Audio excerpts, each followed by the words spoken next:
The New York Knicks have a major problem, and multiple different star players have come out giving shocking comments on where the New York Knicks stand right now and some of these problems at hand that pertain to both on the court and off the court issues with the New York Knicks that will have a huge impact on the playoff run and some of the things that Tom Thibodeau needs to clean up for this team. And we're going to break all of that down. A lot to talk about, guys. What's up? Welcome back to Knicks Digest. It's Chris here. And guys, if you're some of that 68% that's not subscribed to Knicks Digest, this is the place to be for all New York Knicks content. We have multiple videos every day. We're going to get back on TikToks, and also we have the most fun live streams on all of YouTube every single Friday. You guys don't want to miss out. But let's jump into the video. We have a lot to discuss. Multiple different New York Knicks players have spoken out about the struggles that they've had, and some of them have to do with the way that Tom Thibodeau has been coaching this team. Some of these players, including the captain, Jalen Brunson, but also guys like Josh Hart and also Deuce McBride, who have spoken out on some issues that the New York Knicks definitely do have, and some of the ways that they're going to need to remedy this. Now, we'll start with Jalen Brunson. He is the captain. I mean, him and Josh Hart are effectively the vocal leaders of this New York Knicks team, but it starts at the top with Jalen Brunson, who is the literal captain of this team, who spoke out on the fact that the New York Knicks cannot seem to beat the top teams in the NBA. And there is a pattern that these top teams have that the New York Knicks do not have, and it could be one of the many glaring issues that's holding the Knicks back. Now, Brunson hopped in saying on the Roommates podcast, I do want to talk about something. Might as well jump out of the gate with this. Our record against the top teams in the NBA is pretty... You guys can insert the next word. It begins with horse. You could figure it out from there. But on top of that, Josh Hart also responded saying, I think with the mentality we have and the character of the team that we have, I think it would be the first one. I think it would be more of a humbling statistic for us and shows us that, we have good players. We have great talent, but we've got to go out there and we've got to put forth the effort every game and every possession. Josh Hart, a few weeks ago now, had a comment on players having their own individual agendas and how that needs to stop. And a lot of fans were saying, oh, I wonder who that guy is. I mean, myself included. I made a YouTube video on it. And on top of that, we also have just seen that Josh Hart does make comments. He's not shy to call out the Knicks in a press conference. He's not shy to call his team out. Josh knows he's a vocal leader of this team. In hockey, they have that captain patch on the captain, then the assistant captain. Josh Hart would have that A patch with the Knicks. Very quickly has become one of the longer tenured Knicks already, which is wild to think about. And well, looking at this New York Knicks team, it's clear they do have a glaring issue at hand against these top teams. It's not wrong. They are struggling with some of these top teams, and well, it's a problem that the New York Knicks are going to have to fix. Now, there's a few reasons for that, and well, one of them, it's pretty obvious. The New York Knicks, despite the fact that they have some of the best field goal percentages in the NBA, having the third best field goal percentage, only behind the Denver Nuggets and Cleveland Cavaliers, two teams that are legitimately great. The Cavs have the best record in basketball and have been phenomenal and are going to be the first seed in the Eastern Conference. On top of that, the Denver Nuggets have been great. Outside of them are the Indiana Pacers, below the Knicks at fourth, who are the fifth seed right now in the Eastern Conference, and the Memphis Grizzlies, who are one of the top teams in the Western Conference as well. All top five teams are in very good spots going into the NBA playoffs. So it does say something about the team, but you are missing teams like the Celtics and the Thunder, who are widely regarded as the two best teams in the NBA this season. And then when you look at the New York Knicks and their three-point shooting, they shoot the seventh best three-point percentage in the NBA with 37% from deep. Teams above them are the Cleveland Cavaliers at 1, the Denver Nuggets at 3, the Bucks at 2. I don't know why I counted in that order. On top of that, you have the Phoenix Suns, who are an outlier here, the Minnesota Timberwolves, who are fine, and then the Indiana Pacers, who do live and die by the 3. And then you see a team right below the Knicks are the Boston Celtics. You see the Mavericks below them, but given teams a lot different now, and they're falling apart. And the Memphis Grizzlies, one of the best teams in basketball once again. So you're seeing good teams at the top of this list, and the Phoenix Suns, who do still have Devin Booker and Kevin Durant, who are definitely having a big impact on that three-point percentage, as they're the two biggest volume shooters on the Suns, of course.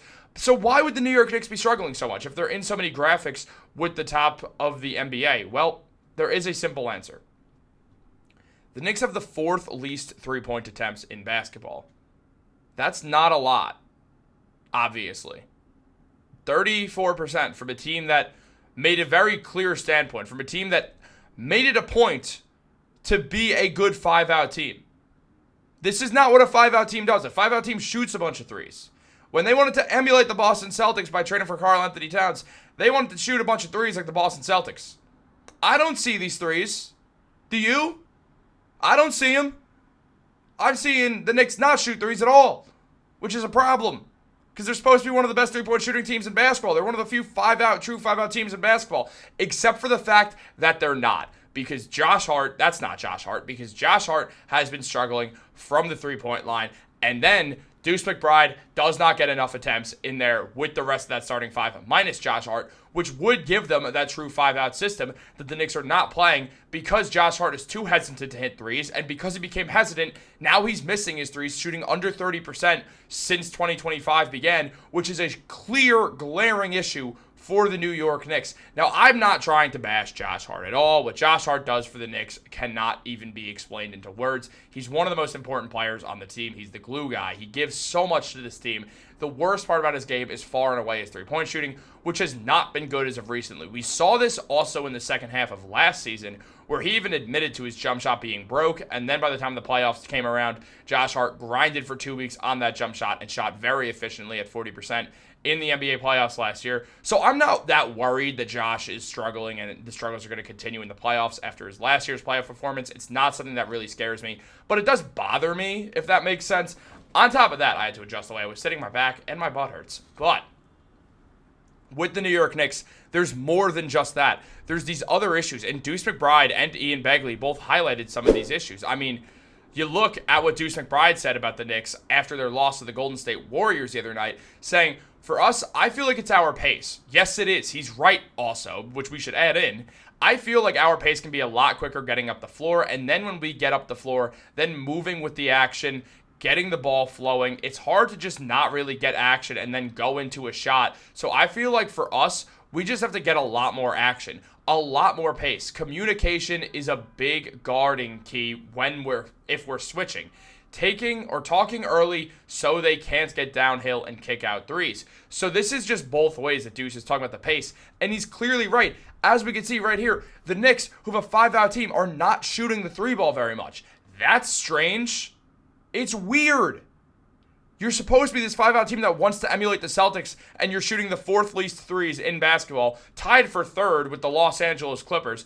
Only teams below you are the Toronto Raptors, who are at the bottom of the East. And on top of that, there's the Denver Nuggets, who make no sense because, well, they have Jokic. Things don't have to make sense for the Nuggets sometimes. But it does become this thing of, like, clearly pace is an issue. They need to create more action. They need to move the ball more because teams are now in the playoffs are just going to do a full prevent Jalen Brunson from beating us, make literally everyone else beat us. And that's problematic because the Knicks are not playing the team-oriented style that would benefit Mikal Bridges, OG Anunoby, Josh Hart, and Karl-Anthony Towns, though obviously Towns sometimes can just be a one-man offense, as we know.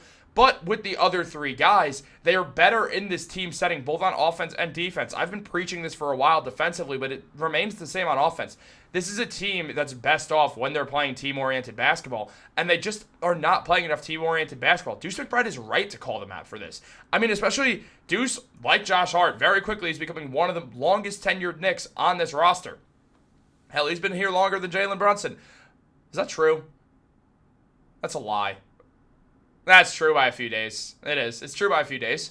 Deuce McBride has been one of the longest tenured Knicks on this team because what he does is valuable. He's a great defender, great three-point shooter, but he's not getting he's getting not enough looks. There's no other way to put it. He's not getting enough looks.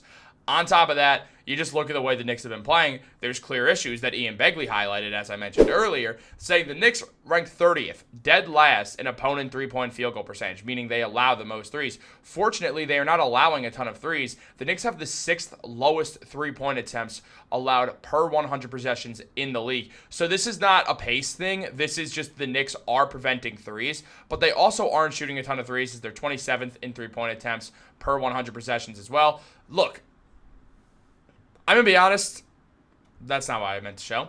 That's for a video tomorrow. I'm going to be honest here. Tom Thibodeau, this slow-paced defensive style is not built for this team. The Knicks are not allowing a ton of threes because they haven't had rim protection all season, and Tom Thibodeau's defenses rely around rim protection, like many NBA defenses, not calling Tibbs out.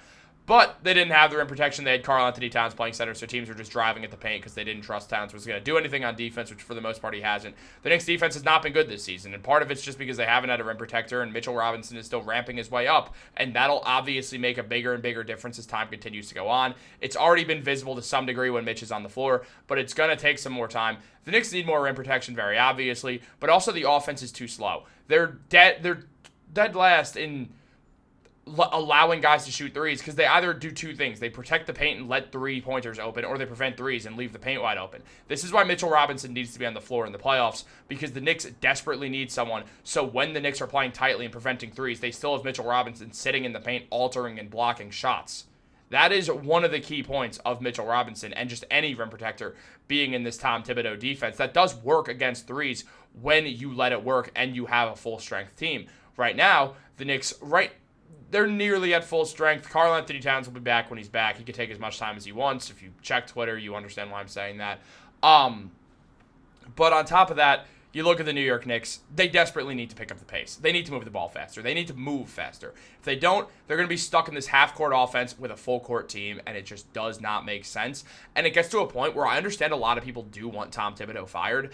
And look, I don't, personally. I don't think they're going to be able to waltz into a better coach right now. I think there's options out there. Jeff Van Gundy's the assistant coach for the Los Angeles Clippers, so he's poachable. You could also find a guy like the assistant coach for the Heat. His name's Chris something. I'll be honest, I forgot his name. I commented it in a recent video. Also, a guy like Dan Hurley, eventually once he's done in UConn, would be great for the Knicks. There are options, but they're not all the most likely options, so it does make things a little bit curious. Tibbs has to get this team to pick up the pace, or the Knicks are going to be in some trouble very, very quickly. Something I would like for the Knicks to do over the offseason is to bring in Mike Brown as the lead assistant coach on this team. I think it'd be perfect. I think the Knicks don't really have a good lead assistant coach or a lead assistant coach at this point that I'm a big fan of, whether it's Andy Greer or Rick Brunson. I'd rather Mike Brown come in and kind of run the Knicks offense, essentially be an offensive coordinator. That's where he's at his best. I mean, he won multiple rings with the Golden State Warriors, being an offensively minded assistant coach for the team.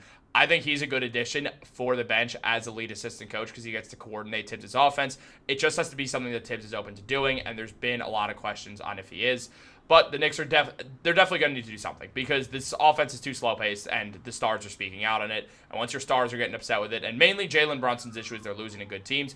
The reason they're losing to good teams is because teams are just playing prevent Jalen Brunson, and the Knicks are not working at enough fast-paced, team-oriented style in order to keep up. That is the way the teams play now. Faster-paced, team-oriented. The Knicks are not doing that, and it's clearly causing issues. Guys, let me know what you think down below. Like this video, subscribe, turn on post notifications. Have a great day, and go Knicks. It didn't stop recording, guys. How dare it?